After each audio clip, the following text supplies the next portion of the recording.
Hi, everybody. My name is Haley. I am here from ProWritingAid, and my guests today are Anne and Rachelle from Pages and Platforms. Anne has produced and co-hosted 115 episodes of the StoryGrid Editor Roundtable podcast, and she trained under Sean Coyne of StoryGrid. She has over 5 decades of writing experience and has been a developmental editor since 2015, providing objective, substantive feedback so writers can write better stories and change the world. She is the author of the historical love story Restraint. Rachelle has also trained under Sean Coyne of StoryGrid and has edited award-winning and best-selling fiction and nonfiction. She's committed to offering actionable editorial assistance for writers in all phases of their careers. Rachelle attended the School of the Art Institute of Chicago's Masters in Creative Writing program and has an MA in psychology from Goddard College, and she is the author of An Introduction to Genre. So with that, Anne and Rachelle, I will stop sharing my screen and turn it over to both of you. Well, excuse me. Thank you, Haley. Hi, everybody. I'm going to share my screen and start the presentation. So give me just a second to get that right here. Welcome, everyone, to the Essentials of Writing Crime. As Haley said, we have a handout. You can tell I used to go to school. A document that you can download at, hang on, we already got that, storypath.me. And please feel free to do that at any time while we talk. So let's talk about why you might be here today. You might have come to this webinar because you are interested in thrilling and intriguing readers, but you may not know how to structure your story very well yet. Or maybe you have some scattershot scenes of crime and detection that don't work together yet, or haven't maybe entertained your beta readers sufficiently, or your writing group. Got a lot of clues and red herrings, but they're not in the right order, that sort of thing. We're going to talk about what exactly constitutes a crime story, because you may not have that clearly in your conscious mind yet. So today you're going to be learning, as Haley has warned us all, we're going to cover a lot of ground here today. So relax, enjoy it. You will get the notes. We will take as many questions as we can at the end, so save those up and put them in the Q&A box for us. Today, we're going to start with a discussion about what crime stories are even for. We'll go into detail about what a working crime story is, and I'll cover some of the most popular subtypes or subgenres of crime. And then after that, Rachelle is going to reveal the essential elements that every crime story needs in order to satisfy the audience for a crime story. And she will lay out the whole basic structure of a crime story. So let's get started. As storytellers, we feel drawn to tell certain kinds of stories, and our audience feels drawn to read or watch them for certain subconscious reasons. Now, I'm not going to get deep into psychology here, but it's part of our job as writers to become aware that what those reasons might actually be. So we're going to start there. One of the basic human needs, after the bare minimum need for survival, air, water, food, that sort of thing, is the need to feel safe, to be secure in our bodies, our homes, our towns, and our possessions. And that is what crime stories are for. Crime stories remind us that vigilance is the price of security. They warn real, actual wrongdoers that crime doesn't pay, at least not in a just society. But crime stories also show us that society can be unjust, and every society has been unjust to at least some of its people, at least some of the time. Crime stories also demonstrate the power of diligence and cleverness by giving us heroes who outwit the criminal using brains over brawn. But the thing is, crime is universal. Wherever there are humans, there's crime.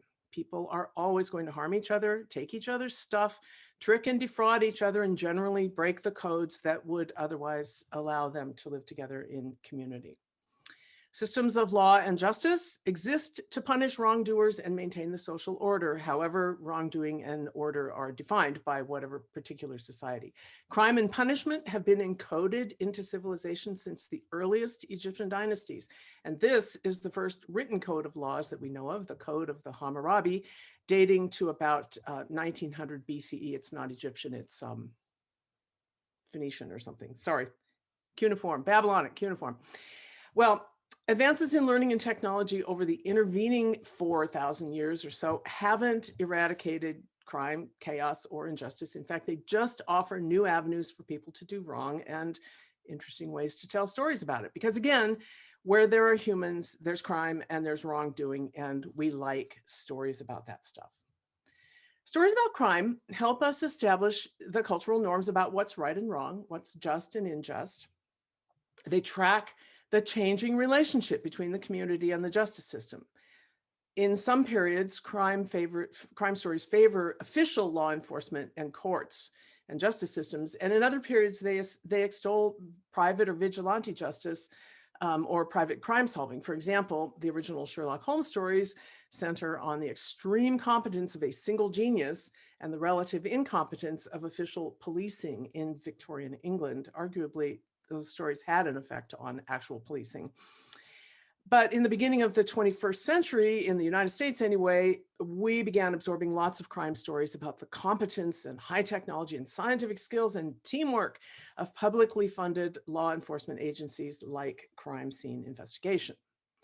Well, people love to read and watch crime stories because it's a chance to feel that sense of security that comes from seeing the wrongdoer get their comeuppance and the violent criminal get put away.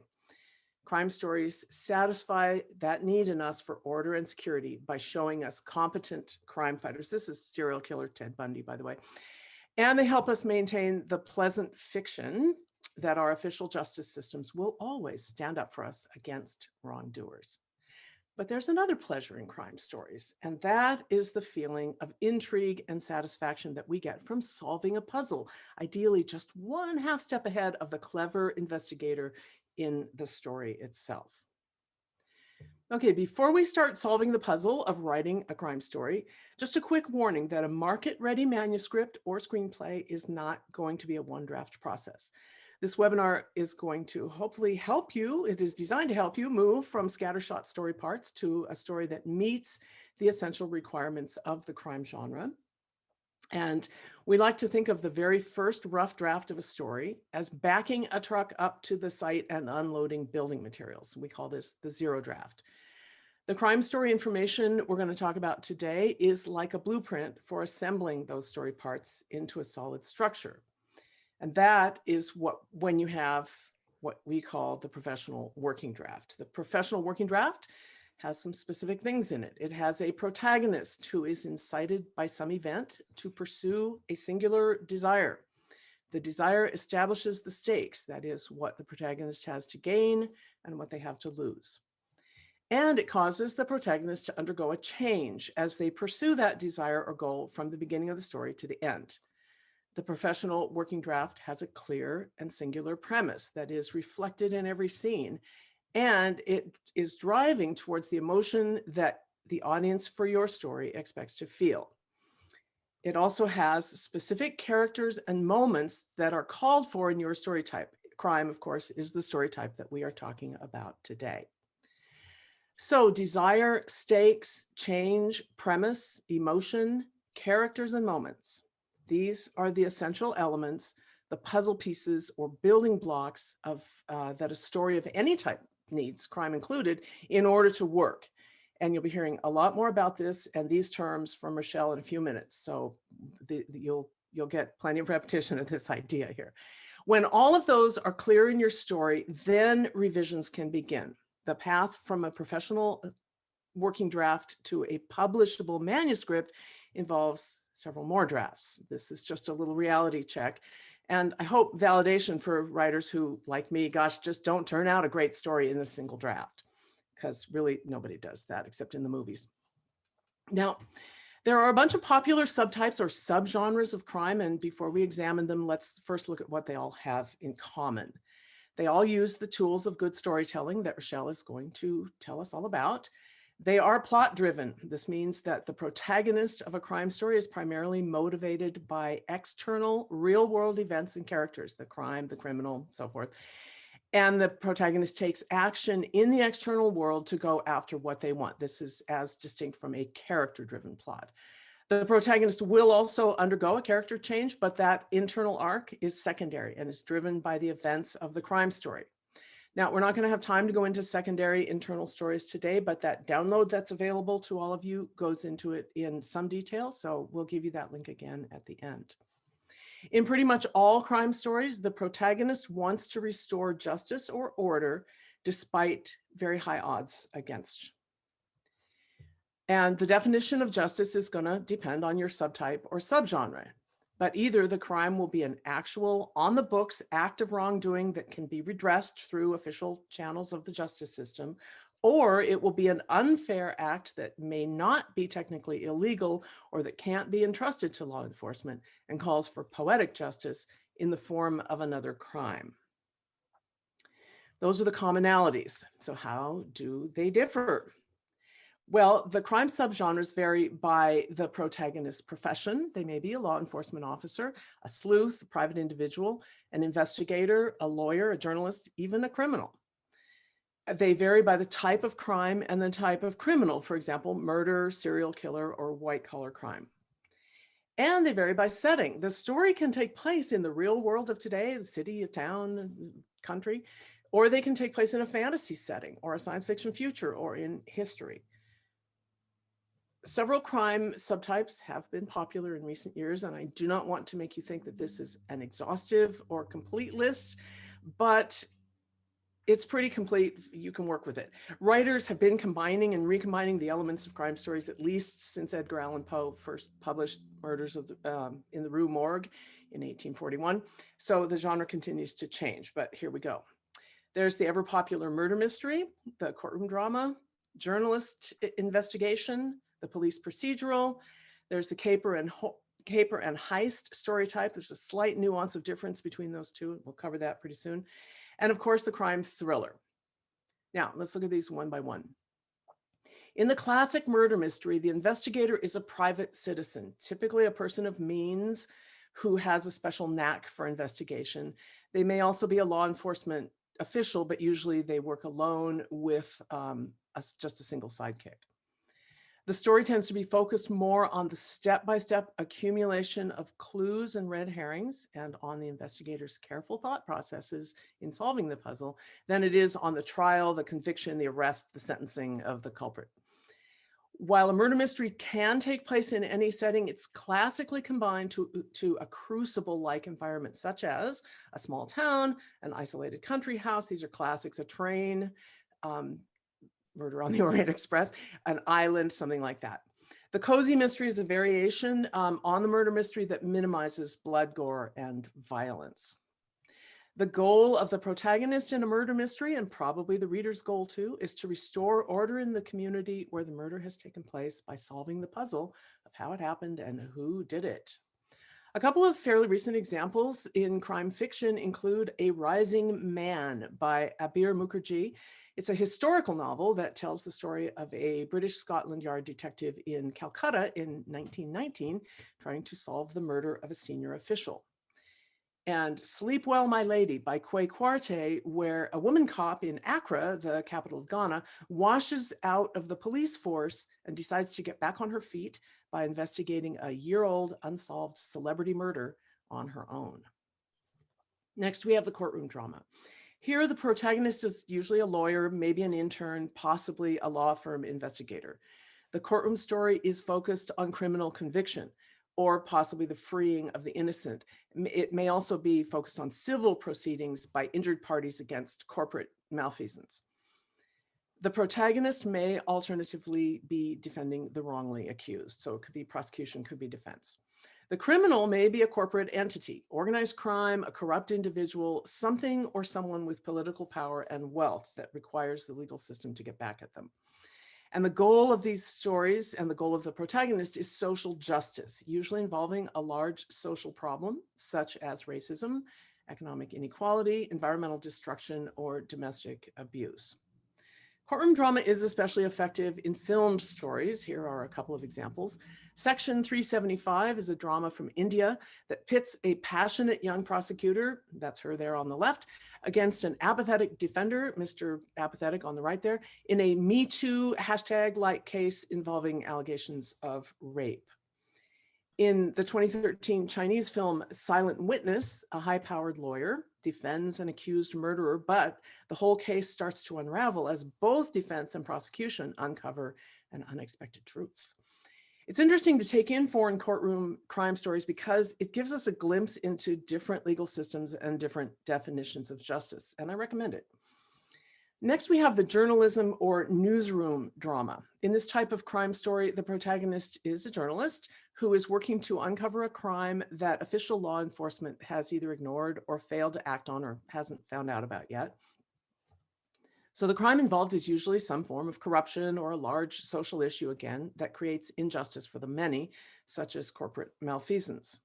And the goal of the journalist is generally twofold in this case: to expose the crime and to rise in status, get the big scoop, win an award, etc. That's an example of one of those internal arcs that we don't have time to go into too much today. The criminal in these stories is often a powerful leader or a corporation or a government entity, and they're hiding something like a ruinous scandal or corruption behind their power and their wealth. One example of a journalism crime story is The Fragility of Bodies by Argentinian author Sergio Olguin. I had to go look up the pronunciation of that name, and I'm not sure I got it right, where a tough, well-connected reporter digs into a report of suicide on the railroad tracks, only to uncover a horrific, deadly game. Approach this one with caution, content warnings all over it. Another is Stieg Larsson's The Girl with the Dragon Tattoo, well-known story where a disgraced former journalist working as a ghostwriter decides to investigate the long ago disappearance of his client's granddaughter and joins forces with a young hacker to uncover astonishing levels of corruption. Next, we have the police procedural. This has been a dominant crime story type in at least American television since the dawn of television. Police procedurals feature a protagonist who is a law enforcement official: local police, sheriff, federal agent, Scotland Yard, Texas Ranger, take your pick. And it is focused on using accepted legal procedure to identify and capture a criminal. Their goal is to get the violent felon off the street and restore social order. The protagonist usually operates as part of a modern policing team, at a minimum, a pair of cop partners who are officials of a state-run law enforcement agency. The crime type is usually a violent felony. Here's an example that I recently enjoyed. It was very good. A police procedural in a historical setting. It's Detective L. It features a Sherlock Holmes-style investigator in 1930s Shanghai, working with a policewoman and a coroner, all very smart people, to solve a series of criminal cases that point to a large conspiracy. Another enjoyable police procedural, this one in a fantasy setting, is The Rivers of London series of novels by Ben Aronovich. The protagonist here is a young police officer learning that he has magical skills in a generally realistic modern-day London, where his special secret police unit handles crimes committed by characters out of myth and legend. Really fun books. Well, a big crowd pleaser is the crime subtype of caper and heist. In the caper and heist story type, the protagonist is a criminal already, or becomes one at the start of the story. They are seeking retribution or justice outside the law, that is, redressing a wrong done to them personally that may not have been an actual crime. The protagonist always forms a team with special skills that operates on private funding sources or else on the promise of a big payoff at the end. This team generally commits nonviolent white-collar crime involving theft, fraud, and deception. Now here's the nuance of difference between these two. The heist subtype may involve more violence and a darker tone, whereas the caper subtype is by definition lighter and generally nonviolent, focused on cleverness and skill. And when I say nonviolent, I don't mean like absolutely nonviolent, but no blood and gore, not a lot of killing or anything. A caper novel set in a fantasy environment is Brandon Sanderson's Mistborn: The Final Empire. Here, a thieving crew recruits a young woman with special magical powers to join the team, it's always a team, in a plan to overthrow their empire by stealing its treasury and collapsing its entire economy. Heist Society is a series of YA novels that begin with a young woman who was born into the criminal world of art theft and con games, who has to organize a team of teenagers to steal back some stolen paintings. Finally, we have the very popular crime thriller. In the crime thriller, the protagonist may be a law enforcement official, maybe a lawyer, maybe a private citizen sometimes. They are tracking a criminal who has monstrous characteristics. For example, serial killer, pedophile, cannibal. And the criminal is also often a mastermind who is at least as clever as the protagonist, usually more. And eventually, this criminal mastermind targets the protagonist directly and personally. The crimes are usual multiple violent felonies, and the protagonist's goal is to stop the criminal before they strike again and to save future victims. Some examples: The Alienist by Caleb Carr, great novel, is a historical psychological thriller in which an alienist or psychologist, that's him there in front, and a group of specialists track down a serial killer in 1890s New York City. And then there's Red Ink by Angela McColwa, and this is another psychological thriller, this one set in modern day Johannesburg. Here, a convicted serial killer who's already in jail asks an ambitious young journalist to write his story, but she begins to be suspicious when a series of violent attacks out in the city start to seem connected to this guy behind bars who seems to be using her to move some kind of plot forward.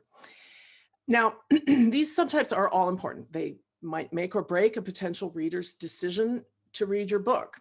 You are probably choosing what type of crime story you want to write based on one of these subtypes. Many readers are going to make a beeline for the police procedural or the murder mystery shelf in the bookstore or a particular category on their bookseller site. And each crime subtype has its own rules, and you do need to know them. If you're writing in a fantasy setting, for example, you better be aware of the current trends in both crime and fantasy. And you need to be reading in whatever area you're writing in widely and deeply so that you know what readers today expect and want, and so that you can innovate on that. And if you're writing in a historical setting, obviously you need to do your historical research. But regardless of the subgenre, they are all crime stories. And as a writer looking to turn out a good working crime story of any subgenre, one that satisfies its audience, you have a puzzle of your own that you need to solve. You need to know what story parts are necessary in any crime story, and you have to combine those elements skillfully into a crime story that works. And that is what my good friend and colleague, Rachelle Ramirez, is going to cover for the rest of the webinar. Rachelle, it's all yours. Thanks, Anne. To illustrate the elements of crime, we've chosen Widows, which is a 2018 American heist film from a screenplay by Gillian Flynn and Steve McQueen. So the story is about a woman who assembles a team to steal $5 million from a corrupt politician in order to repay another politician from whom 3 of the women's husbands stole money before they were killed. I know, it's complex. We chose this film because it's a masterwork. It's with diverse representation of traditionally marginalized persons, and because it received critical acclaim for its screenplay. Using Widows for examples, let's look at the components you'll need for your crime story. The first element your story needs is a strong desire, which is basically what your protagonist wants and what they need. Desire, like all the story elements we're going to cover, changes by your story type. A crime story is primarily focused on your protagonist's want, which is essentially to restore justice and order. This may be approached by solving a crime or pulling off a crime. The need of the crime protagonist can be just about anything in the beginning of the story, whether it's to gain knowledge, that'd be a worldview supporting story, a rise in status, which would be a validation supporting story, or atone for past wrongs, which would be a redemption supporting story. The need motivates the protagonist toward action. That's important. In Widows, the protagonist, Veronica, here on the left, wants to end the chaos her husband's crime created and restore justice via a heist. She needs to gain knowledge and connect to another person, specifically Alice, here on the right. The second element your crime story needs is stakes, which is what the protagonist has to gain or lose. What does the crime protagonist have to lose? It's social order and the belief that justice will prevail. What do they have to gain? It's the restoration of justice and social order, also the satisfaction of solving the crime. The stakes of a crime story run along a continuum from justice, unfairness, injustice, and false justice, and from chaos, order, and false order. In a crime story, every scene should move the protagonist closer to justice and order or closer to injustice and chaos. In Widows, Veronica plummets quickly to chaos and danger. So what she stands to lose throughout the story is her belief that justice is possible. What she has to gain is the restoration of justice and order. The third element your story needs is a character change of state. This is the change your protagonist makes as a result of the pressures they face in the story. It's how they're different in the beginning from the end. The change for your character in a crime story might seem obvious, from injustice to justice or chaos to order, but what we're talking about here is the internal change, and that is determined by your supporting story type. And I mentioned worldview, validation, and redemption story types earlier, and you can learn more about the story types with the link we'll give you in the end of this webinar. We're not going to leave you hanging. So what's the character's change of state in Widows? The protagonist begins the story in ignorance and disconnection from everyone except her husband, and she ends in wisdom, connection with Alice, and disconnection from her husband. The fourth element your crime story needs is emotion. The emotion is what the reader wants to feel, the reason they choose your type of story. Crime readers want to feel the security of seeing justice done and safety restored, or the intrigue of solving a puzzle and feeling more intelligent than the protagonist. The desired audience emotion for Widows is likely suspense throughout, and ultimately the satisfaction of seeing women get justice against extreme odds. The fifth element your story needs is a premise. And your premise is the central idea of your story in a single sentence with a cause and effect statement that comes directly from your protagonist's choices based on what they want, what they need, and what's at stake. So some general premise ideas for crime stories are, and these are just examples, clever investigators restore order by outwitting the criminal. Good police work results in justice. The rule of law moves society towards justice. Crime pays when people team up to cheat the system, but don't cheat each other. And the premise statement of Widows is a clever heist restores justice and order by cheating other criminals. The sixth essential element you need for your story is specific characters. Crime audiences expect you will deliver the characters that are generally deemed essential for a crime story.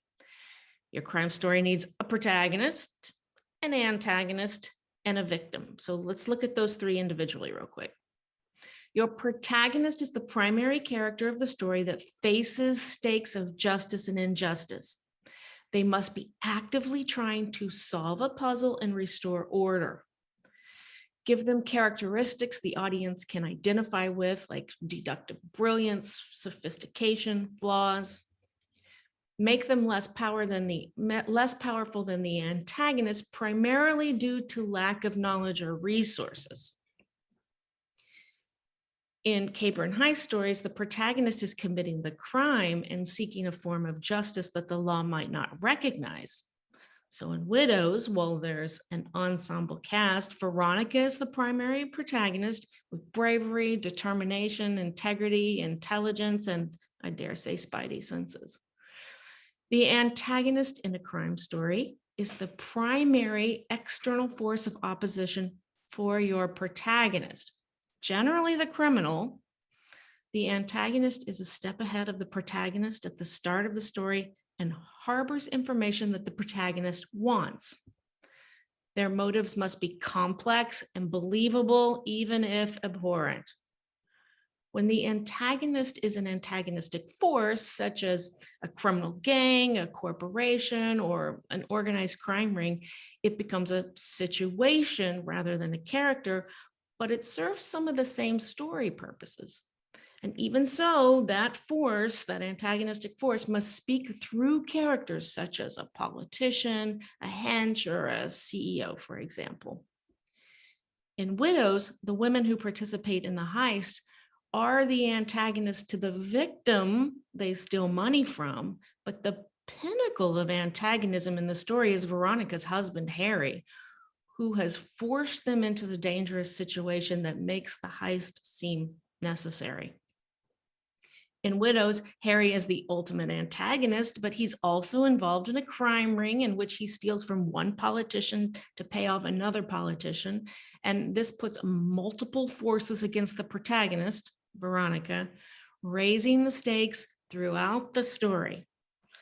Other antagonistic forces are at play here, like racism and misogyny, which are embodied by most of the antagonistic characters. So a crime story requires at least one victim of injustice, which could be a character or in the environment. This victim requires either rescue from the criminal or, if already deceased, justice. The human victim is often powerless and dependent for justice on a law-enforcing protagonist. In a heist or caper, the victim is, oddly enough, the antagonist. However, the victim, usually in these stories, is the dead person, the deceased person discovered in chapter 1. The seventh element your story requires is the essential moments. So these are change points that support your story. You'll want to build your story around these essential moments to create the conflict that will drive your plot forward. In the setup of a crime story, an investigator or mastermind is engaged in their everyday activities, either crime solving or crime doing. Once the crime is incited or discovered, those activities will prove relevant to the protagonist's search for justice. In the beginning of Widows, 4 women are shown in their ordinary worlds, enabling their husbands' crime careers in some way. In the inciting incident, someone or something alerts the protagonist to a crime or crime opportunity, changing their state from business as usual to inspired to restore justice. In Widows, Veronica learns of the inciting crime from Jamal, that her husband, who's the master criminal, stole $2 million from Jamal, and she has just weeks to pay him back and restore justice. Bash, another character, unknowingly offers the solution with the key to the notebook. The Act 1 peak is usually when the investigator sees objections to investigating the crime, or the mastermind may see flaws in the proposed crime. A mentor may offer critical advice, whether good or bad. Well, that depends on the nature of the mentor. In Widows, Veronica realizes that the plans in her husband's notebook require 3 more team members, a prescription for high risk, and critical missing information, including the location of the intended heist. In the rising complications of Act 2, the investigator starts finding clues, some of which are false or misleading, also known as red herrings. Characters affected by the crime may help or hinder the investigation, and the team forms but runs into difficulties with the original plan. One of them may demonstrate they're shapeshifter or incompetent. In Widows, Veronica invites the other widows of the original heist to join her team. One doesn't show up, she's one heck of a shapeshifter. The midpoint shift moves a crime story from Act 2 into Act 3. So the protagonist realizes they must change their approach to solving the case or pulling off the crime. You'll feel that. Having just discovered her husband faked his own death and that she has the opportunity to sell the notebook, Veronica enters her deceased son's room and decides, in subtext at this point, to proceed with the heist, preventing her husband from obtaining the money, to use the money to honor her son in memoriam, to gain closure, restore justice, and end the chaos. In Act 4, there's a global peak. The investigator confronts the criminal directly, gambling on the correctness of their deductions, or the mastermind faces the antagonist alone to protect the team, gambling that most of them will escape with the loot. Now, Widows has a crisis moment in the heist sequence in which Veronica must decide whether to complete the heist at any cost or kill another woman who's also a victim of racism and misogyny, or risk the success of the heist, and she chooses not to kill her.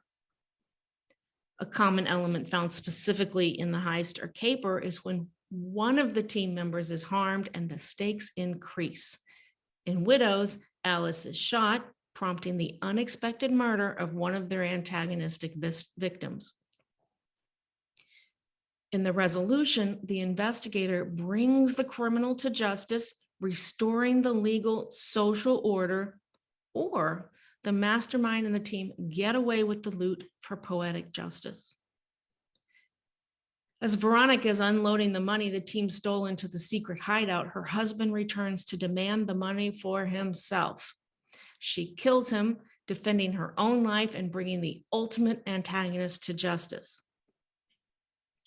All the women of the heist live and are successful in restoring some justice against misogyny, racism, deception, and political corruption, though it comes at a particularly high cost for Veronica and Alice. And now the big question: how do you put all these elements together to write your crime story? Let's look at the structure of the beginning hook, the middle build, and the ending payoff, the 4-act structure. The beginning hook is also called Act 1, and you've got a lot to pack in here without overwhelming the audience. The first thing you need to do is introduce the protagonist in their ordinary world, doing something that's normal to them. Demonstrate their fear or flaw, something they'll overcome or fail to overcome later.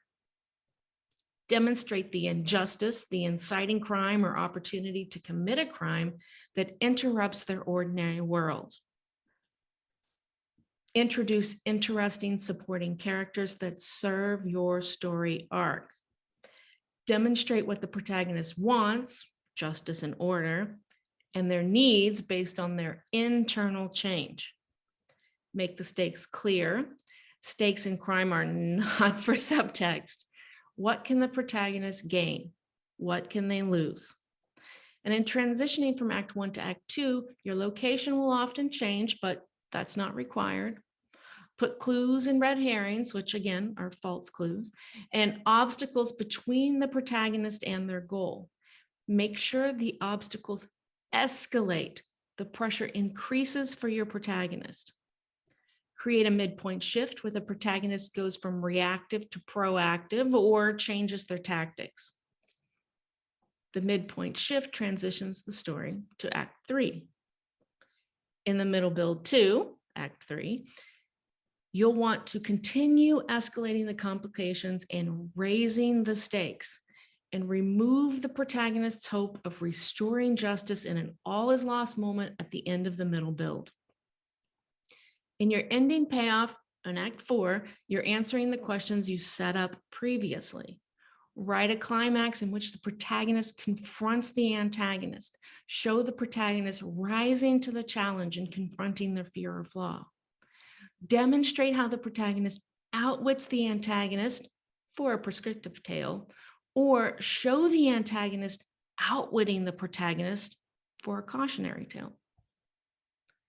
You'll also want to create a resolution showing justice restored or continued injustice or chaos. And that's the basic story structure for a crime story. Woo, okay. We know this has been a lot to absorb, so let's do a quick review before we jump into the Q&A. You're going to put your Q&A questions into the Q&A box. Today, you've learned what a crime story is for, some popular crime subtypes, the essential story requirements you can use for your crime story, which means your story must have a protagonist with a clear desire. Those are the wants and needs. You need clear high stakes, what your protagonist has to gain or lose. You need a definitive change arc for your protagonist, so they are different in the end than they were in the beginning. You need to evoke the particular emotions a crime audience expects, such as security, intrigue, and satisfaction. And your story must have a unifying premise, the single sentence you can test your overall arc and every scene against. Your story must have specific characters, protagonist, antagonist, and victims, and specific moments. Remember, there were 7 of them. And now you have the basics of the crime story, a structural framework for writing and editing your story, and a plan to finish your professional working draft. Okay, we're heading into the Q&A, but before we do so, we would like to remind you to visit www.storypath.me to get our guide to the 7 essential story types, because crime is just one of them. That's www.storypath.me. And if you haven't already, please type your questions into the chat.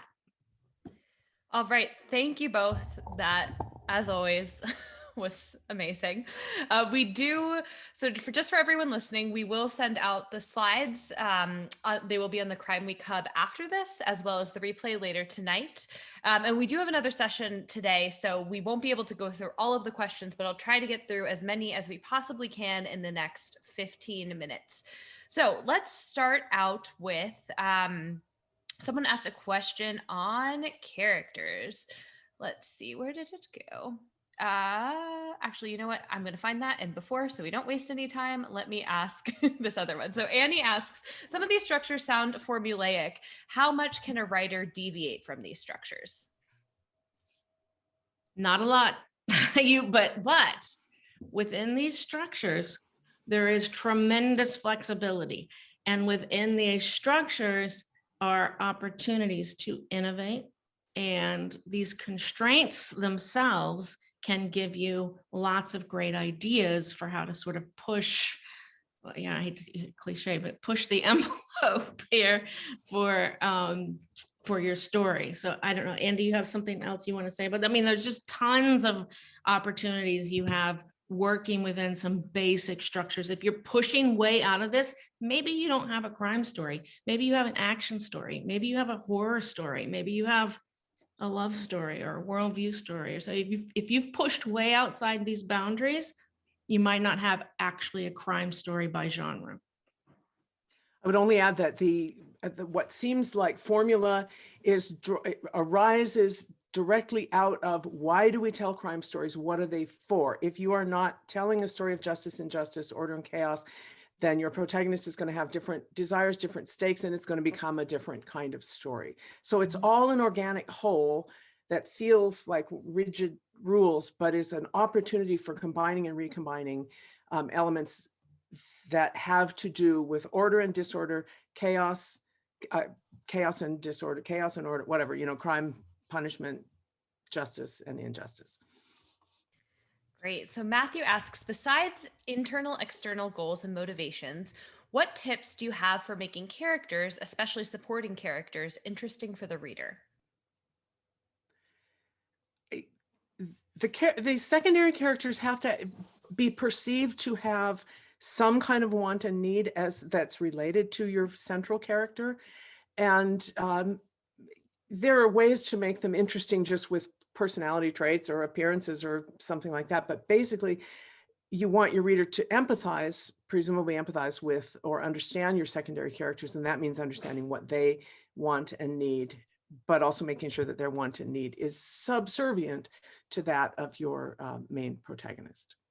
Yeah, and I'd say if their wants and needs are different than your protagonist, then you have pressures, you have conflicts, you have reasons for them to interact, you have action, you have dialogue, and you can make them either humorous, you can make them an ally, you can make them a hinderer, Sidekick. you choose, but give them a role in the story and have them have differing opinions about how to proceed, differing wants and needs. One person may want to solve a crime to gain the status, while the other person wants to solve the crime to gain revenge. I mean, have them having different pieces, and then they work for your story to push the pressure forward in your story and give those characters meaning. And your characters, I think, by nature of those pressures, the conflict, will start to tell you who they are. And if they are boring, pull them out. Maybe you don't need that character. Maybe you can combine two characters. Something to consider there. All right, someone asked, does anything change to these types if the story is dealing with a cold case?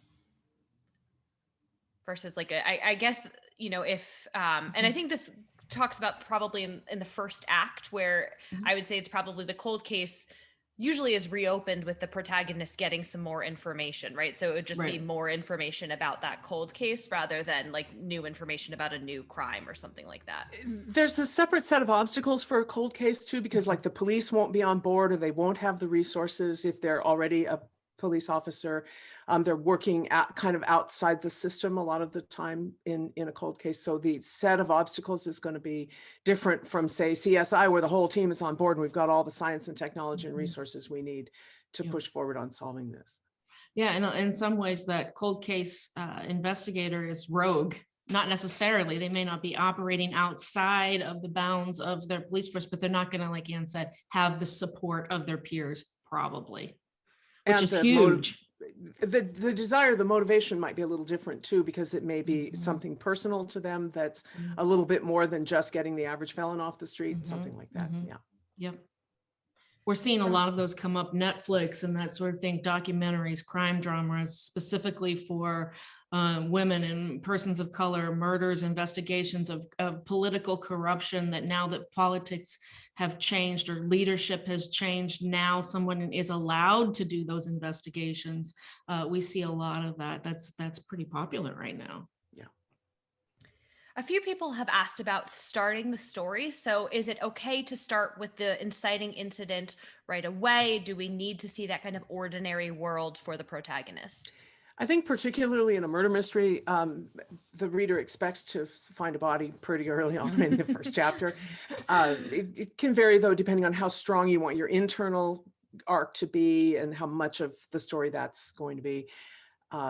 Yeah, you can start with your inciting incident, but you definitely want to include the protagonist's ordinary life in that. If it's their ordinary life to be called to a crime scene, then I guess that's part of their ordinary life.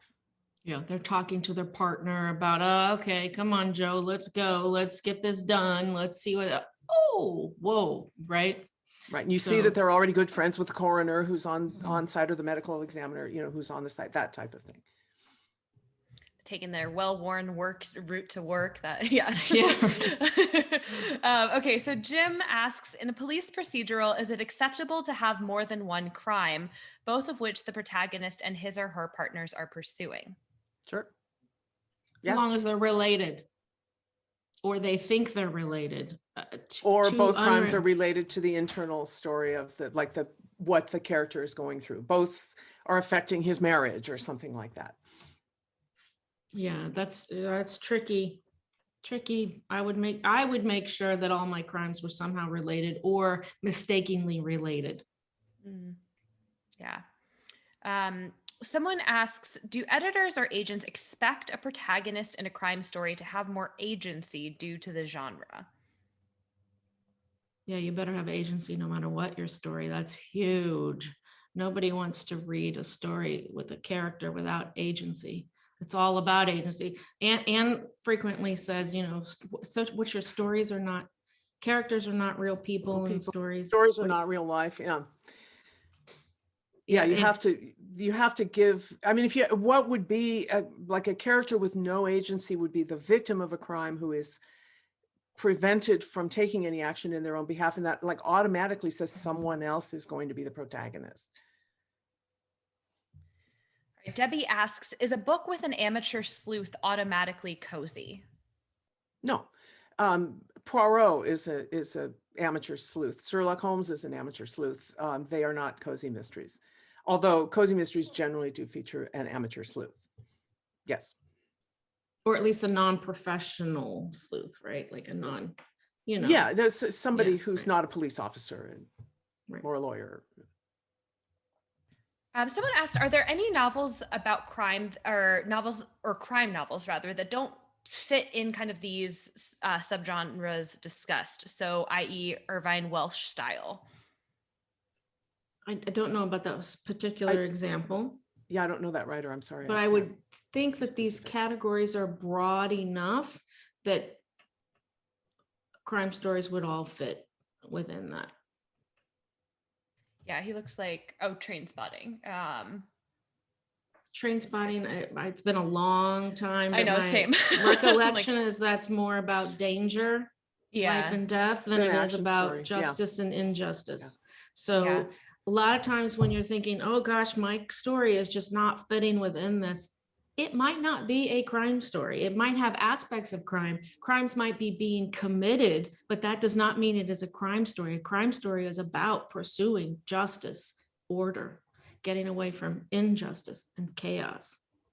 Yeah, I think that's one of the most, and we'll do one more question. That's one of the most helpful things from me watching several of your sessions has been that it's about what the the premise is. And so you can have these other elements in it, but it's like, what does it boil down to? It helps me realize that I was writing a YA fantasy crime story. I was like, oh, that's my story type. It's crime, but I would never have characterized that way, even though it has like heist parts to it. So very, very interesting.